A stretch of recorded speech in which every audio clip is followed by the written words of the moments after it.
이제 우리 하나님 말씀은 마태복음 6장입니다. 마태복음 6장 12절, 우리 한 절인데요. 마태복음 6장 12절 우리 한 목소리로 같이 읽도록 하겠습니다. 같이 읽겠습니다. 우리가 우리에게 죄 지은 자를 사하여 준 것 같이 우리 죄를 사하여 주시옵고. 아멘. 이 구약의 인물 다윗을 보면은 이 회개를 통한 죄 사함의 문제가 왜 중요한지를 또 필요한지를 알 수 있게 하는데요. 여러분이 다 아시지만 다윗은 그 남편이 있는 여자 밧세바를 성적으로 그 죄를 범하는 짓을 저지르고 그 남편을 또 음모를 꾸며서 죽이고 이런 천인공노한 짓을 저지르고도 그 1년 세월 동안에 회개를 하지 않았습니다. 그런 끔찍한 짓을 저지르고도 회개하지 않았는데 겉보기에 아무런 문제가 없었습니다. 왕인데 뭐 또 본인도 철저하게 그것을 또 은폐했지만 뭐 주변의 신하들이 안다고 한들 왕인데 뭐 어떻게 하겠습니까? 그래서 1년이 지나도록 그 끔찍한 짓을 저지르고 회개하지 않았는데도 아무 문제가 없듯이 그렇게 평온한 것 같았지만, 그러나 사실은요, 그 시편 32편 3절에 보면은 다윗 내면에 엄청난 고통이 있었다는 걸 알 수가 있습니다. 3절을 보십시오. 내가 입을 열지 아니할 때에 종일 신음함으로 내 뼈가 쇠하였도다. 개역 한글로 보면은 내가 토설지 아니할 때에, 회개하지 않을 때에 종일 신음함으로 내 뼈가 쇠하였다. 이거 참 그 처절한 고백 아닙니까? 여기 나오는 종일 신음함으로 이 표현은요, 그 죄책감으로 인해서 지금 자기가 당해야만 했던 그 내면의 고통을 이렇게 표현한 거 아니겠습니까? 그러니까 이 사안을 봐도요, 인간 내면에 도사리고 있는 이 죄책감의 문제가 이게 얼마나 치명적일 수 있는가, 이제 그런 생각을 하게 하는 사건이라는 겁니다. 그 베드로의 경우도 마찬가지입니다. 여러분 다 아시지만 베드로가 예수님이 십자가를 지시는 그 과정에서 주님을 배신하는 치명적인 그런 잘못을 저질렀는데요, 이게 베드로 내면에 막 얼마나 이게 끔찍한 죄책감으로 자리를 잡았는지 요한복음 21장에 보니까 1절부터 보십시오. 그 후에 예수께서 디베랴 호수에서 또 제자들에게 자기를 나타내셨으니 나타내신 일은 이러하니라. 시몬 베드로와 디두모라 하는 도마와 갈릴리 가나 사람 나다나엘과 세베대의 아들들과 또 다른 제자 둘이 함께 있더니 시몬 베드로가 나는 물고기 잡으러 가노라 하니 지난 한 주 내내 이 두 장면이 머리에서 이게 겹치는 겁니다. 이게 지금 얼마나 놀랍고 감격적인 상황입니까?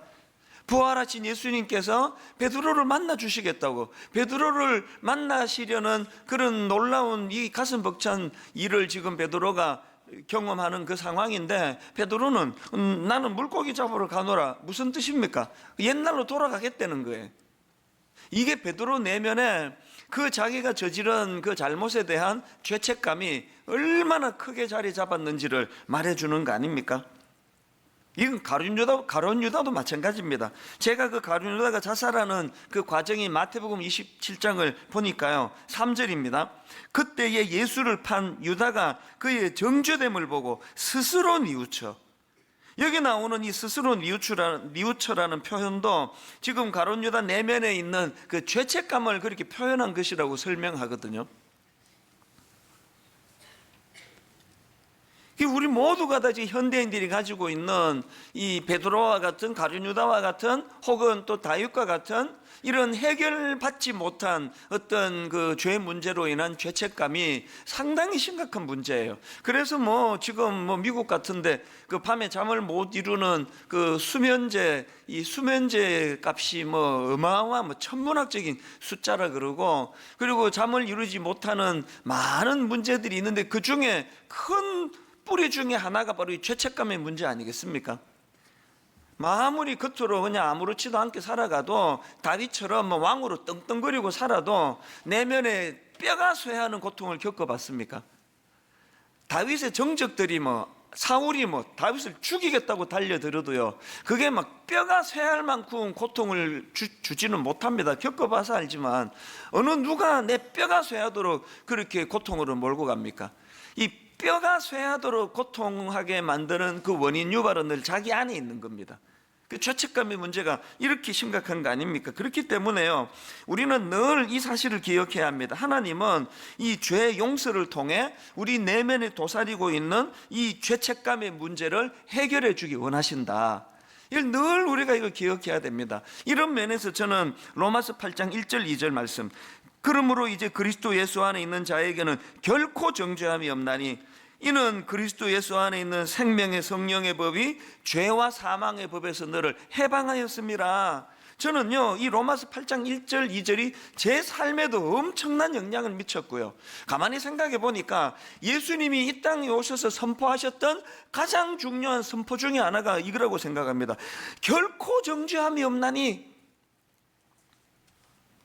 그러고 보면은 그 간음하다가 잡힌 그 여인을 끌고 와가지고 예수님을 곤란하게 만들려고 하는 그 시험에 빠뜨렸을 때 예수님이 던지셨던 세 마디 이 말씀이 있지 않습니까? 이게 그 여인을 향한 엄청난 배려라는 겁니다. 요한복음 8장 7절에 그 첫 마디가 나옵니다. 그들이 묻기를 맞이 아니하는지라 이에 일어나 이르시되 너희 중에 죄 없는 자가 먼저 돌로 치라. 이 주님의 첫 번째 말씀이에요. 그런가 하면 두 번째 말씀이 그 여인을 향하여 11절입니다. 대답하되 주여 없나이다. 예수께서 이르시되 나도 너를 정죄하지 아니하노니. 이게 두 번째 말이에요. 그리고는 세 번째, 가서 다시는 죄를 범하지 말라 하시니라. 여러분, 이 주님의 세 마디 말씀은요, 단순한 죄 용서 문제를 뛰어넘어 가지고 그가 죄 용서를 받았다 하더라도 그 여린 여인 안에 이 수치스럽고 이 비참했던 오늘의 이 기억이 평생의 죄책감으로 자리 잡지 못하도록 해주시는 주님의 배려라는 거예요. 너희 중에 누구든지 이 여자를 함부로 정죄할 수 없다, 그 의미를 담은 너희 중에 죄 없는 자가 먼저 돌로 치라. 이것도 그 여인의 죄책감의 문제를 치유하는데 얼마나 큰 영향이었겠으며, 그런가 하면 두 번째는 더 근본적으로 나도 너를 정죄하지 아니한다. 이게 참 제 마음에 그 위로가 되는 것을 느낍니다. 그런가 하면은 제가 조금 전에 그 베드로가 결정적인 순간에 예수님을 배신하고는 죄책감에 시달렸다는 말씀을 드렸는데요, 그런 베드로를 만나주신 주님의 그 접근 방법을 한번 보십시오. 요한복음 21장 15절, 그들이 조반 먹은 후에 예수께서 시몬 베드로에게 이르시되 요한의 아들 시몬아 네가 이 사람들보다 나를 더 사랑하느냐 하시니 이르되 주님 그러하나이다. 내가 주님을 사랑하는 줄 주님께서 아시나이다. 이 똑같은 질문을 세 번이나 반복해서 똑같은 대답을 세 번이나 하게 만드시는 그 의도가 어디에 있다고 생각합니까? 베드로 내면에 지금 나는 주님을 배신했다, 나는 결정적인 순간에 주님께 돌이킬 수 없는 그런 짓을 저질렀다는 죄책감으로 꽉 차 있어가지고 나는 옛날로 돌아갈 거라는 그 베드로 내면에 지금 예수님이 하시는 작업이 뭡니까? 그 뿌리 깊게 박혀있는 그 죄책감을 끄집어내 주시는 거예요. 그 예배 시간에 우리가 이제 막 통성으로 기도하면은요, 처음 교회에 오신 초신자들은 그게 되게 무섭대요. 와, 이 교회 잘못 왔나 그러고 막 통성 기도하면은 그게 굉장히 좀 거부감을 준다 그러는데, 그 모르셔서 그러는데요, 여러분 주일날의 그 고백의 의미가 뭔지 아십니까? 엿새 동안에 의도하지 않은 죄를 범하고 사는 게 우리 아닙니까? 크고 작은 그것을 주님 앞에 남아 토설하는 거예요. 토설치 않으면 뼈가 쇠하니까 뼈가 그걸 토설하는 거예요. 예배 맨 처음에 시작할 때 우리가 하는 통성기도는요, 참회의 기도예요. 참회. 예배를 드리면서 늘 하나님 앞에 지난 엿새 동안에 그 토설치 않으면은 예배자로 설 수가 없기 때문에, 또 토설치 않으면 그 마음에 뼈가 쇠하는 이 정죄감을 견딜 수가 없기 때문에,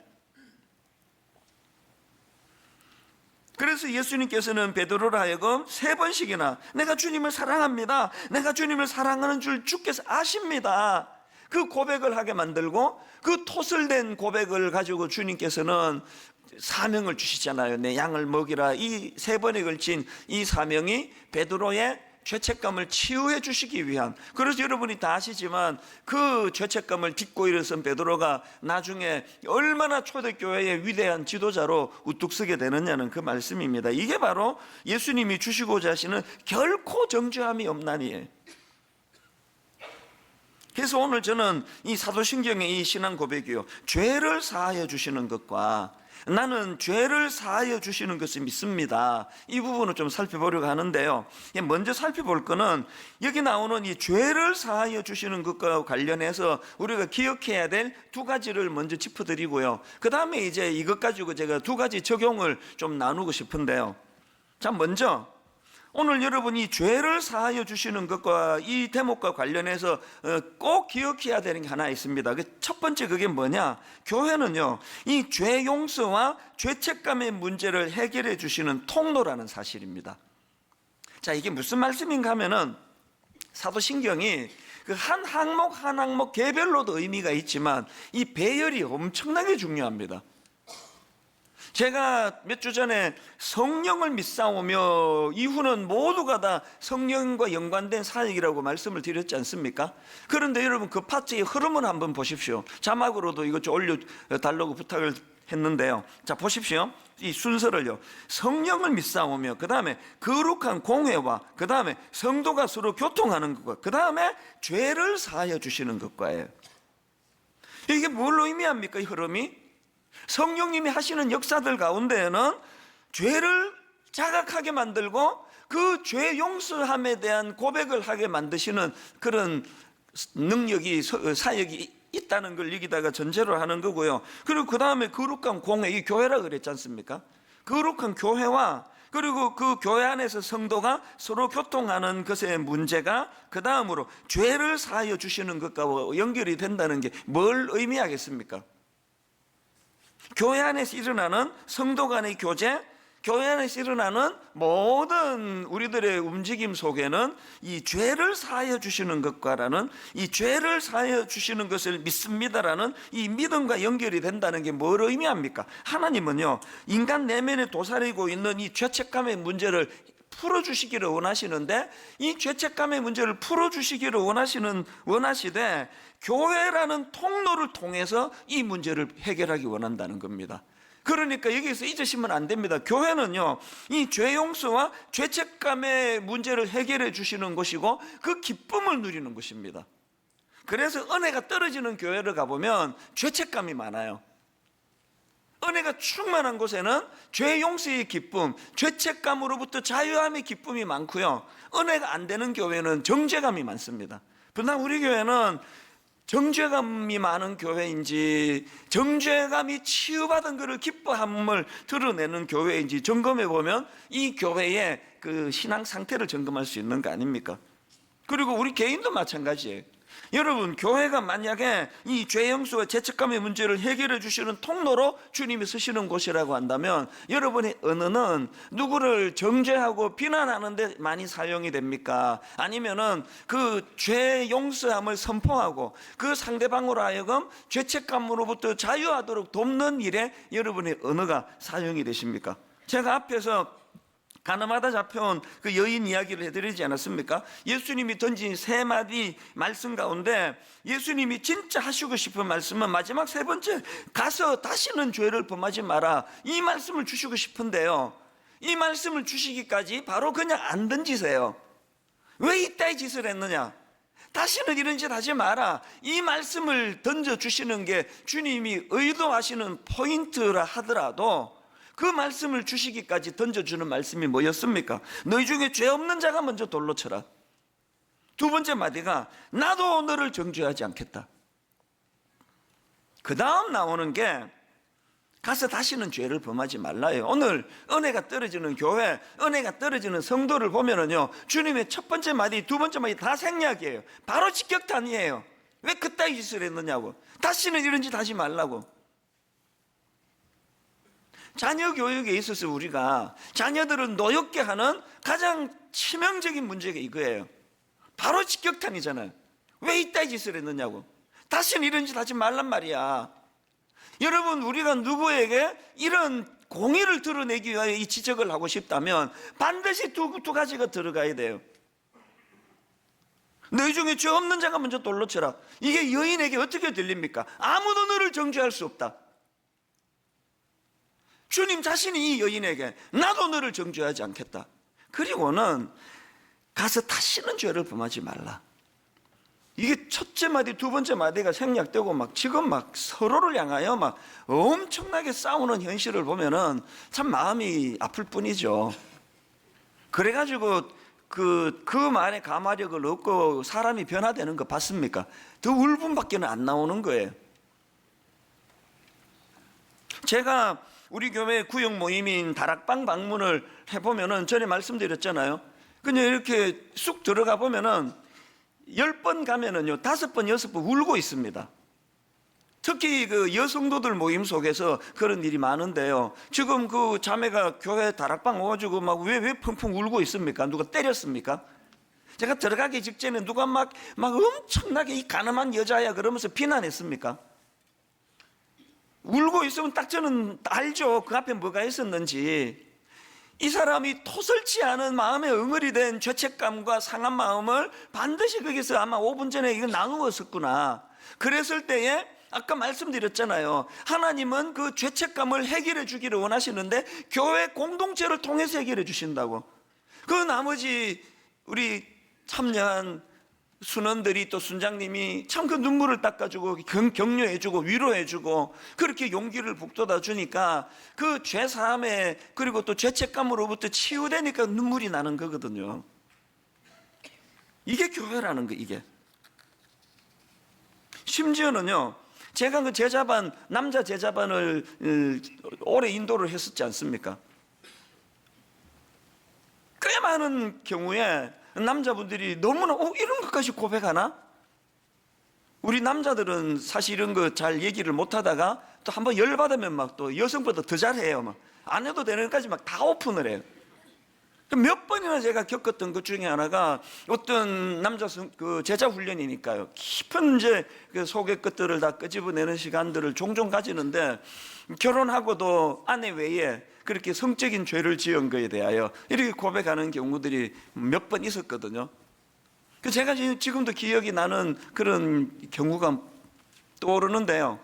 그래서 제가 그 너무나 그 죄책감, 뿌리 깊은 아내에 대한 그런 미안함, 하나님 앞에 그 죄책감 이런 것들을 그 토로하는 일이 있었을 때 뭐 제자 훈련 그 교재 뭐 진도가 중요합니까? 그 딱 책 덮고 책상 다 물리치고 그 형제님을 가운데 앉으시라 그러고 모든 우리 남자 성도들이 그 몸에 손을 얹고 하나님 이 형제 마음에 그 죄책감의 문제가 치유될 수 있도록 그리고 똑같은 예수님의 그 마음 그대로예요. 가서 다시는 이 같은 죄를 범하지 말라는 그 능력이 오늘 이 성도님에게 임하게 해달라고 같이 남자들이 막 펑펑 울면서 기도하는 일이 거기 말고 어디서 또 있겠습니까? 이게 교회라는 거예요. 분당 우리 교회는 이런 정죄감으로 고통하는 성도들을 싸매어주고 품어주고 함께 눈물을 닦아주는 교회입니까? 반대의 교회입니까? 뭐 기도 제목 한마디 잘못 내놓으면 막 그게 못 다녀요. 헛소문을 하도 퍼뜨리고 다녀가지고. 그게 병든 교회의 모습이 아니겠습니까? 저는 분당 우리 교회가 하나님 이 마음은 아시면 좋겠습니다. 하나님은 우리를 정죄하기 원하는 분 아니에요. 우리 안에 죄책감을 치유하기를 원하는데 교회라는 공동체를 통하여 그 구성원들인 저와 여러분을 통하여 이 일을 하기 원하신다는 사실을 꼭 기억하시기를 바랍니다. 그런가 하면 두 번째로요, 오늘 다루는 죄를 사하여 주시는 것과 이 부분을 통해서 기억해야 될 게 하나 더 있는데요, 여러분이 죄 사함의 문제는요 일평생 구해야 하는 문제라는 사실입니다. 이 사도신경의 흐름을 다시 한번 보십시오. 성령을 믿사오며 거룩한 공회와 그 다음에 성도가 서로 교통하는 것과 그 다음에 죄를 사하여 주시는 것과 그 다음에 몸이 다시 사는 것과 영원히 사는 것 믿사옵나이다. 자, 이거를 여러분 한번 가만히 분석해 보세요. 여기 지금 죄를 사하여 주시는 것을 끝으로 해가지고요, 그 다음 나오는 몸이 다시 사는 것과 그 다음에 영원히 사는 것 믿사옵나이다. 이거는 죽은 이후에 일어나는 일이에요. 이해가 되십니까? 그 죽은 이후에 일어나는 거잖아요. 몸이 다시 사는 것과 영원히 사는 것을 믿습니다. 그러니까 바로 그 앞에 나오는 죄를 사하여 주시는 것을 믿습니다라는 것은요, 이 땅에서 호흡이 닿는 맨 마지막까지 해야 되는 거라는 거예요. 이게 예수님의 그 주기도문에도 이 정신이 나오는데요. 자, 마태복음 6장 11절 오늘 본문 한번 보십시오. 우리가 우리에게 죄 지은 자를 사하여 준 것 같이 우리 죄를 사하여 주시옵고. 그런데 여러분 이 12절 바로 앞에 11절을 보세요. 우리 죄를 사하여 주시옵고 이렇게 기도해라 그러는데 그 앞에 무슨 기도가 나오는가 하니까 11절 오늘 우리에게 일용할 양식을 주시옵고예요. 오늘 우리에게 일용할 양식을 주시옵고가 나오고 우리 죄를 사하여 주시옵고가 연결되는 게 뭘 의미하겠습니까? 일용할 양식, 매일매일 해야 되는 기도예요. 오늘 밥 먹고 한 달 뒤에 먹는 사람 없잖아요. 일용할 양식, 매일매일 구해야 되는 기도예요. 매일매일 구해야 되는 일용할 양식을 구하는 기도 다음에 매일매일 구해야 되는 게 죄 용서함의 문제라는 겁니다. 죽을 때까지 해야 된다는 거예요. 목사 됐으니까 안 해도 될 것 같죠? 더 많이 나와요. 더 많이. 더 영적으로 민감하기 때문에 숨 쉬는 게 하나님 앞에 회개해야 될 거리예요. 예전에는 내가 직접 그냥 음란한 짓을 안 하기만 하면은 도덕적으로 뭐가 잘못됐냐고. 그런데 예수님의 기준은 뭡니까? 여자를 보고 이상한 생각만 품어도 그게 죄라 그러는데 이 목사로서의 그 예민함이 얼마나 기도할 제목이 많겠냐고요. 다른 사람 모두가 다 그까지 구하는 그런 거 하나. 성도한테 그냥 충고한답시고 한마디 툭 던졌는데 얼굴 표정이 조금만 안 좋아도 그게 마음에 또 부담이 되는 게 목사거든요. 그러니까 하나님 앞에 일용할 양식을 구하듯이 하나님 오늘 내가 말로 죄를 지은 거, 마음으로 죄를 지은 거, 이 모든 것들을 언제까지? 죽을 때까지 해야 돼. 죽을 때까지. 이 정신이요 하이델베르크 요리문답 56문에서도 발견이 되는데요. 자, 질문이 이렇습니다. 죄 사함에 관하여 당신은 무엇을 믿습니까? 그랬더니 답이 이렇습니다. 그리스도께서 하나님의 의를 만족시키셨기 때문에 하나님께서는 나의 모든 죄와 내가 일평생 싸워야 할 나의 죄악된 본성을 더 이상 기억하지 않으십니다. 이 하이델베르크 번역이요, 제가 갖고 있는 책들을 보니까 책마다 좀 번역이 조금씩 다른데요. 방금 인용해드린 이 부분은 김헌수 목사님이 쓰신 책에 나오는 번역을 제가 인용을 했는데 오늘 그 설교를 구성하는데도 이 책에서 제가 도움을 참 많이 받았습니다. 제가 이 책에 나오는 이 한 부분이요, 그리스도께서는 하나님의 의를 만족시키셨기 때문에 하나님께서는 나의 모든 죄와 내가 일평생 싸워야 할 나의 죄악된 본성을 더 이상 기억하지 않으십니다. 여기 나오는 더 이상 기억하지 않으십니다라는 이 은혜의 감격이 떠올려지면은 그 앞에 나오는 내가 일평생 싸워야 할 나의 죄악된 본성이 있다는 것도 기억하라는 걸 지난 한 주 내내 이걸 내가 생각한 겁니다. 자꾸 더 이상 내 죄를 기억하지 않으십니다. 이것만 자꾸 끄집어내면은요, 죄를 너무 간과해요. 죄 짓는 거 너무 쉽게 생각합니다. 또 용서해 줄 건데 그러나 여러분, 이 죄 용서에 대한 감격을 가지신다면 이것도 같이 가야 돼요. 내가 일평생 싸워야 할 내 죄악의 본성이 있다는 거. 이제 보름만 지나면 제가 목회를 시작한 게 딱 30년이에요. 30년. 교육전도사 때보다 설교도 요즘에 훨씬 더 자신이 없고요, 교육전도사 때보다 성도들을 대해서 상담하는 것도 훨씬 더 조심스러워요. 말 한마디가 조심스럽습니다. 행동 하나가 조심스럽습니다. 왜 그렇습니까? 이 사죄의 은총 더 이상 기억하지 않으신다는 그 은혜의 간격이 크면 클수록 내가 일평생 싸워야 될 내 죄악의 본성도 더 자각이 되거든요. 오늘 여러분 자신들을 점검하시고 우리가 일평생 싸워야 될 내 죄악의 본성, 그것 가지고 주님 앞에 실험하면은요, 누구가 이러니 누구가 저러니 상대방 돌아볼 겨를이 없습니다. 저 내 자신이 주님 앞에 살얼음판을 긋듯이 일평생 싸워야 할 내 죄악된 본성을 다스려 주시기 원합니다. 사도 바울의 위대함이 로마서 7장에서 바로 그런 고백 아닙니까? 그래서 이제 이 내용들을 잘 머리에 담으시고요, 오늘 이 사도신경의 고백을 가지고 적용을 두 가지 할 수가 있습니다. 첫 번째 적용이 뭐냐?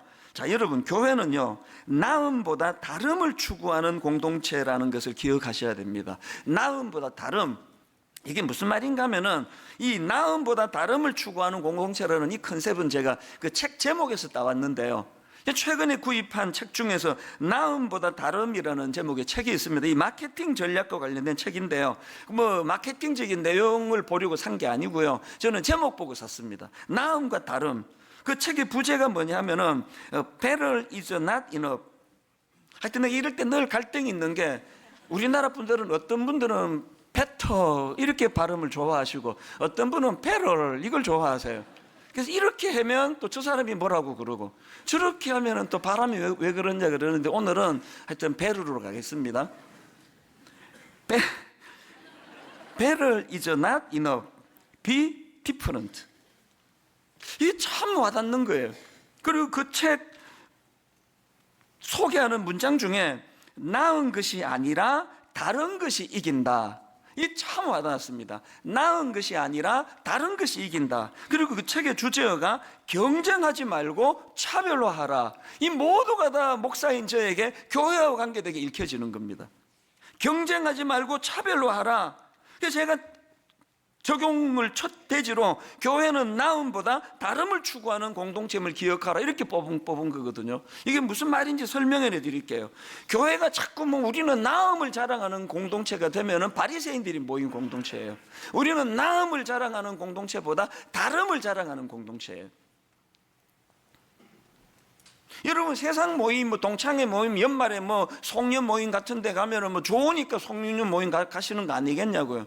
연말에 그 송년 모임 가거나 요즘은 또 무슨 취미 따라 모이는 동호회 모임 이런 데 가도 뭐 좋은 일이 많이 일어나는 것 같습니다. 마음의 위로도 받고, 심지어는 뭐 동창 모임 가서도 마음의 치유가 일어나기도 할 거예요. 잃어버린 마음을, 또 잃어버린 기쁨을 되찾으니까 무슨 동호회도 가고 등산 동호회, 낚시 동호회 뭐 열심히 다니는 거 아닙니까? 여러분, 세상의 모임들도 이런 뭔가 내게 위안을 주고 내게 좋은 걸 주니까 참여하는데요. 그런데 잘 들어보세요. 세상의 모임이 절대로 못 주는 게 뭐예요? 죄책감의 문제는 해결하지 못합니다. 이게 다름이에요. 사도신경 다시 고백합니다. 거룩한 공회와 교회입니다. 성도가 서로 교통하는 것과 그 다음에 죄를 사하여 주시는 거예요. 교회가 세상보다 나음 이렇게 가시면 안 되고요. 물론 나음으로도 가야 되지만 교회는 세상과 다름으로 가야 돼요. 그게 죄책감입니다. 아까 말씀드렸잖아요. 제자반 하다가 어느 모임에서 남자가 쓸데없이 나는 아내 말고 딴 여자랑 성적인 죄를 지었다고, 이런 쓸데없는 고백을 왜 해야 되느냐고요. 그리고 그런 고백을 할 때 상을 물리고 그 탄 우리 형제를 위하여 울면서 그를 위하여 축복하며 기도하는 일이 교회 말고 어디서 일어납니까? 동창회에서 일어납니까? 동창회 가지고 그런 말 한마디 잘못하면 다음부터 못 가요. 소문 다 나가지고 정죄돼 가지고. 근데 교회가 지금 동창회를 따라가고 있는 거 아닙니까 지금? 여러분, 다락방에서 진짜로 내 아픈 어떤 문제를 고백했을 때 자기 아내한테도 그거 발설하지 않고 그 문제를 가지고 눈 감고 기도할 때 그 문제를 가지고 기도해 주는 일이 우리 교회에서 일어나고 있겠죠? 있기를 바랍니다. 그게 다름이에요, 다름. 저는 지침이 뭐냐, 성도가 뭐라고 저에게 눈물의 기도 부탁을 하면은요, 눈 감을 때만 발설하기예요. 이게 제 지침이에요. 눈 감을 때만 발설하기. 뭐예요? 눈 감을 때가 기도할 때만 발설하기. 그래서 교회에서 일어나는 어떤 이야기도 제 아내에게 이야기하잖아요. 그분은 그것 때문에 마음의 병이 깊어지고 있지만 앞으로도 쭉 그렇게 갈 계획이에요. 왜? 그게 교회니까요.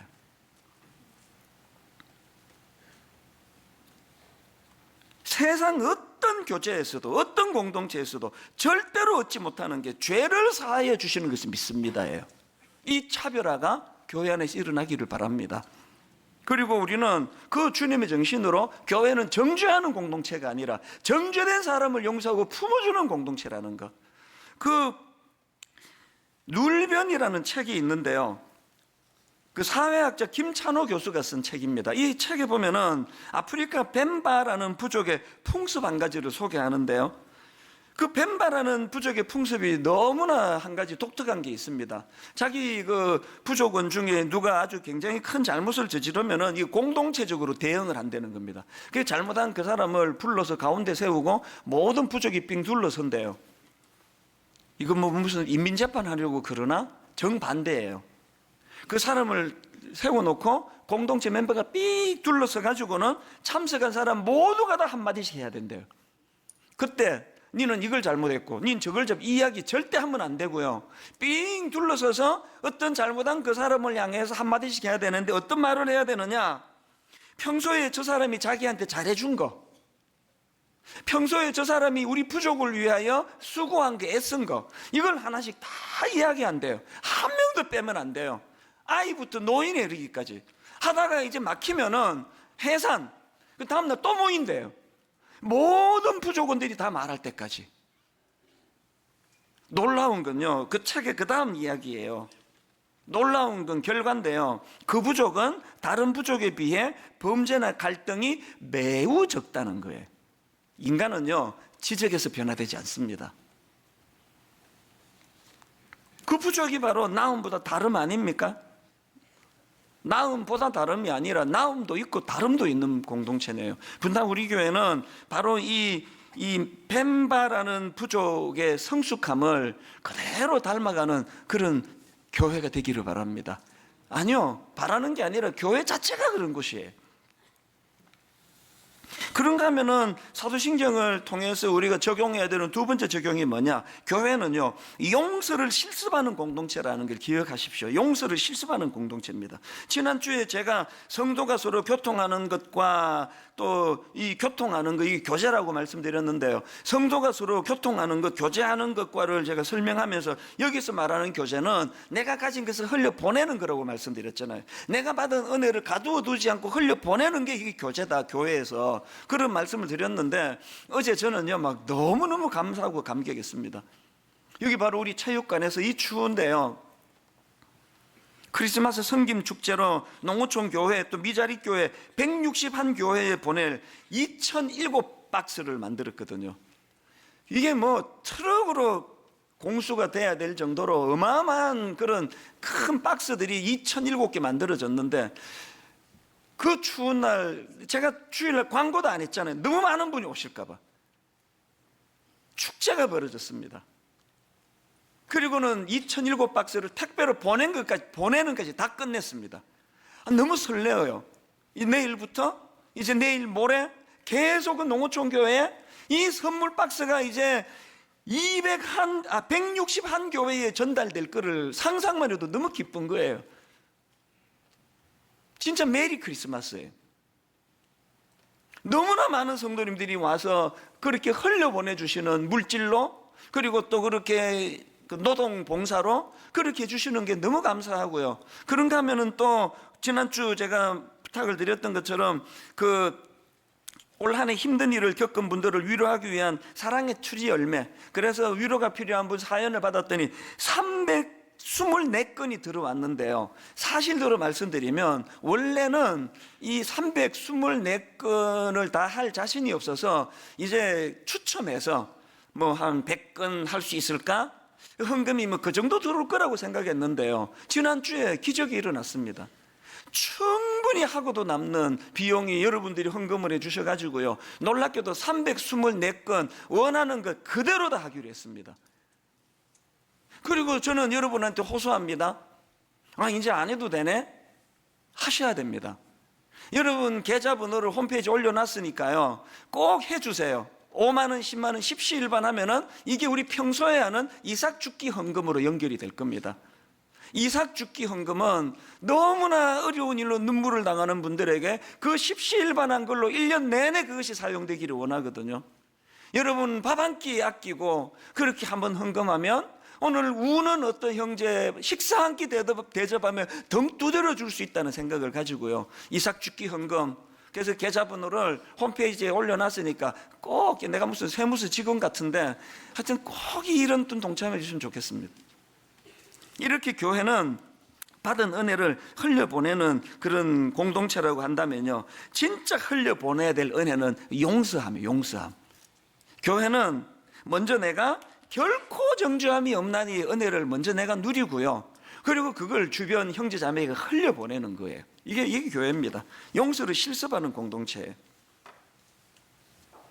조금 전에도 주기도문의 정신을 말씀드렸는데 오늘 본문 마태복음 6장 12절을 다시 보십시오. 우리가 우리에게 죄 지은 자를 사하여 준 것 같이 우리 죄를 사하여 주시옵고. 여러분, 주님은 지금 우리 죄를 사함받게 해달라는 기도를 드려야 된다고 말씀하시는데 그 앞에 무슨 토를 다십니까? 우리가 우리에게 죄 지은 자를 사하여 준 것 같이, 이게 조건 아닙니다. 네가 용서해 주면 나도 해주면 이거 아닙니다. 강조해요. 우리가 주님 앞에 사죄의 은총을 구할 때마다 동시에 항상 구해야 되는 게, 나도 하나님 내 주변 사람들에게 이런 용서가 일어나기를 원합니다. 두 개가 같이 가야 되는 거예요. 사실 제가 참 부끄러운 고백인데요, 오늘 아침에도 요즘 이상하게 그 화장실에서 은혜가 좀 많이 생깁니다. 오늘 새벽에도 이제 설교 다 끝내고 이제 제가 뭐 너무 자세하게 말씀을 드릴 수밖에 없는 게 일어난 일이기 때문에 그런데, 이제 화장실에서 이제 큰 일을 보고 그 다음에 이제 샤워를 하고 교회를 가는데요, 또 화장실에서 막 감격이 물밀듯 밀려오는 거예요. 그게 어떤 감격인가 하니까, 세상에 내가 17년이 지나도 안 쫓겨난 거, 내가 오늘도 이렇게 설교를 할 수 있는 자격이 주어진 게, 이게 뭐 아침에 막 너무 감격으로 밀려오는 거예요. 사단이 저를 참소하거든요. 수많은 안티들이 저를 참소하거든요. 네가 목사 자격이 있냐고. 어떨 땐 사단의 말이 맞아요. 어떨 땐 그렇게 문제 제기하는 그 사람 말이 맞습니다. 저 자격 없는 사람이에요. 그런데 주님께서 아직까지 저를 이 자리에 세워주시는 게 오늘 아침에 유난히 이게 감격으로 확 다가오는데요, 이제 내가 이 말을 하고 싶은 거예요. 그런 감격으로 오늘 이제 단에 섰는데 딱 일부 예배를 설교하고 있는데 한 사람이 계속 눈에 들어오는 거예요. 그 한 사람이 누군가니까, 최근에 나한테 좀 큰 실수를 한 교역자가 있는데 내가 그때 꽁에 있는 중이거든요. 뭐 이런 게 다 있나 싶어가지고, 이게 뭐 담임 목사를 뭐 도대체 뭐 핫바지로 하나? 내가 그래서 마음이 좀 꽁에 있었거든. 본인한테는 말 안 했지만 설교하는데 계속 그 사람만 보이는 거예요. 아, 이게 세트구나. 먼저 화장실에서 저에게 뜬금없이 17년 동안 내가 쫓겨나지 않은, 사실은 내가 하나님의 부끄러운 죄가 얼마나 많은데 쫓겨나지 않은 은총으로 막 가슴이 벅차도록 기쁨을 주신 게 이 일을 위해서구나. 그래서 내가 일부 예배 마치자마자 마음에 계속 그게 부담이 돼서 그 교역자를 내가 만나서 내가 용서를 구할 거예요. 내가 네 용서해 줄게, 이거 아닙니다. 그까진 일도 내가 용서하지 못한 내가 너무 부끄럽다, 나 용서해 달라고. 내가 그렇게 용서를 구할 생각이에요. 이게 교회입니다. 먼저 내가 사죄의 은총으로 감격하는 거예요. 여러분, 내가 개척한 교회에 누가 날 쫓아내? 이렇게 하고도 목회할 수 있습니다. 그런 사람하고 그런 상황하고 안 쫓겨나고 사역할 수 있는 게 너무나 감격이 돼가지고 그렇게 살아가는 사람하고 누가 더 행복하겠습니까? 이 사죄의 은총이 기쁨이에요. 그리고 이 기쁨이 동시에 나도 누군가를 용서해 줄 수, 나도 누군가를 품어줘야 되는 이것으로 연결이 된다 할 때, 이것이 바로 교회의 회복인 줄 믿습니다. 결론을 이렇게 맺기를 원합니다. 어제 일인데요, 어느 성도님이 이제 우리 교회 중보기도실에 들어가가지고 기도를 하는데, 이제 기도 부탁한 게 이제 있으니까 기도를 해야 되잖아요. 기도 부탁이 뭐냐 하니까 어떤 분이 이런 부탁을 한 거예요. 형제 간에 재판에 이기게 달라, 그런 부탁을 해서 이거 어떻게 기도해야 되지? 그러다가 이분이 무슨 기도하고 기도실을 나왔는지 아시면 이렇게 기도했답니다. 그 마음에 미움이 싹트지 않게 해주시기 원합니다. 그분 마음에 미움이 싹트지 않게 해주시기 원합니다. 그 중보기도하고 나왔다 그래요. 대단히 성숙하신 분이구나. 여러분, 세상은요 재판에서 이긴 걸 이긴 거라 그럽니다. 주님은 그 마음에 어떤 경우에라도 상대방을 미워하지 않는, 미움이 싹트지 않은 상태를 네가 이겼다 그럽니다. 사도신경의 이 정신을 회복하는 분당 우리 교회와 모든 성도님들 되시기를 주님 이름으로 축원합니다. 오늘 여러분 이 말씀을 기억하시면서 우리가 이 찬양 부르기 원합니다. 6월절 어린 양의 피로 나의 삶의 문이 열렸네. 저 어둠의 권세는 힘이 없네. 그래서 난 주 보혈 안에 있네. 그 피로 내 죄 사했네. 그 누구도 더 이상 날 정죄할 수 없네. 여러분, 우리가 힘을 얻어서 한마디 한마디 선포하면서 찬양하기 원합니다. 6월절 어린 양의 피로, 6월 문이 열렸네. 삶의 문이 열렸네. 저 어둠의 권세는 힘이 없네. 권세는 힘이 주 보혈의 능력으로 원수가 날 정죄할 때도 정죄할 때 어떡합니까? 난 의롭게 설 수 있네. 설수 선포하십시오. 난 더 이상 정죄함 없네. 이상 정죄 왜 없습니까? 난 주 보혈 아래 있네. 그래서 이렇게 선포하기 원합니다. 난 주 보혈 아래 있네. 그 피로 내 죄 사했네. 하나님의 긍휼 날 거룩해 하시었네. 난 주 보혈 아래 있네. 선포하십니다. 난 원수의 어떠한 공격에도 더 이상 넘어지지 않네. 난 주 보혈 아래 있네. 난 주 보혈 아래 있네. 우리 다시 한번 고백합니다. 유월절 어린 양의 피로 어린 양의 피로 나의 삶의 문이 열렸네. 삶의 문이 열렸네. 저 어둠의 권세는 힘이 없네. 어둠의 권세는 힘이 주 보혈의 능력으로 여러분 믿고 힘을 얻어 선포하십시오. 원수가 날 정죄할 때도 난 의롭게 설 수 있네. 정죄받지 마십시오. 난 더 이상 정죄함 없네. 난 주 보혈 아래 있네. 난 주 보혈 아래 있네. 그 피로 내 죄 사했네. 하나님의 긍휼 날 거룩해 하시었네. 난 주 보혈 아래 있네. 난 원수의 어떠한 공격에도 더 이상 넘어지지 않네. 난 주 보혈 아래 있네. 우리 한 번 더 선포합니다. 무려 난 주 보혈 아래 있네. 그 피로 내 죄 사했네. 하나님의 긍휼 하나님의 긍휼 날 거룩해 하시었네. 아멘. 난 주 보혈 아래 있네. 나 원수의 어떠한 공격에도 어떠한 공격에도 더 이상 넘어지지 않네. 난 주 보혈 은혜로다. 주의 은혜 주의 은혜 한량 없는 주의 은혜 은혜로다. 주의 은혜 변함없는 진실하신 주의 은혜 은혜로다.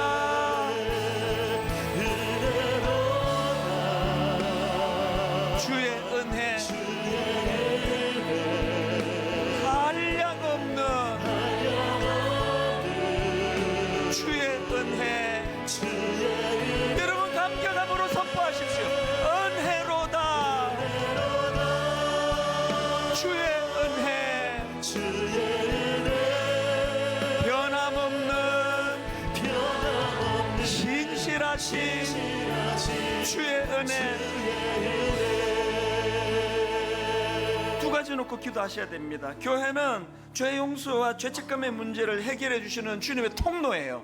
먼저 나 자신이 누구도 나를 정죄하지 못합니다. 나는 더 이상 정죄함 받지 않습니다. 주님의 십자가로 그리스도 예수 은혜 아래에서 나는 더 이상 정죄함 받지 않습니다. 나는 하나님의 용서함을 받았습니다. 이것이 내 안에 흘러야 되고요. 그런가 하면 두 번째 그거로 끝나지 않고 아버지 이 받은 은혜를 주변에 흘려보내주므로 저도 누군가를 용서하기 원합니다.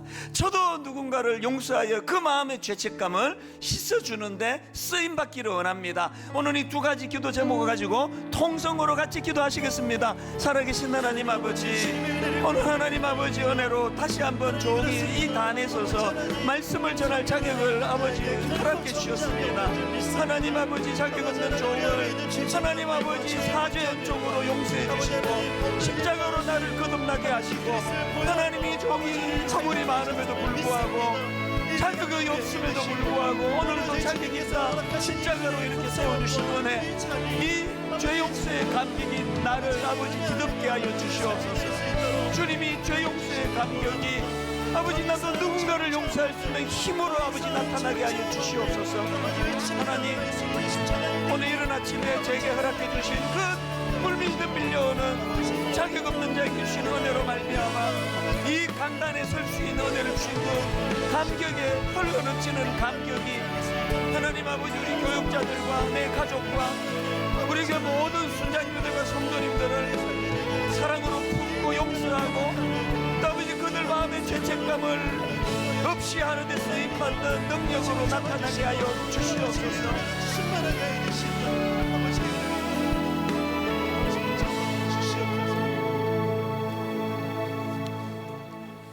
그러므로 이제 그리스도 예수 안에 있는 자에게는 결코 정죄함이 없나니, 이는 그리스도 예수 안에 있는 생명의 성령의 법이 죄와 사망의 법에서 너를 해방하였음이라.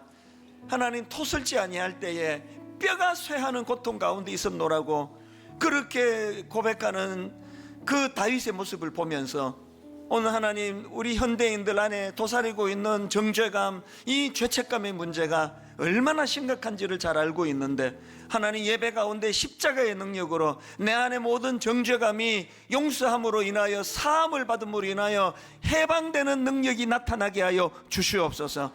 그 정죄감으로부터 자유한 자들이 누리는 기쁨으로 끝나지 아니하고 오늘 구체적으로 내게 아픔을 주고 상처를 주고 실수한 사람들을 향하여 나도 그들에게 이 정죄함의 기쁨을, 정죄당하지 않는 자의 기쁨을 누릴 수 있도록 용서가 나타나게 하여 주시옵소서. 하나님은 정죄를 치유해 주시기를 원하시는데 그 정죄함을 치유해 주시는 도구로 교회를 택하셨다는 사실을 기억하고, 하나님 늘 은혜로 서로 용서하고 서로 사랑하고 서로 용납하면서 그렇게 하나 되는 교회 공동체가 되게 하여 주시옵소서. 그렇게 인도해 주시는 주님께 감사드리옵고 예수님 이름으로 기도드립니다. 아멘.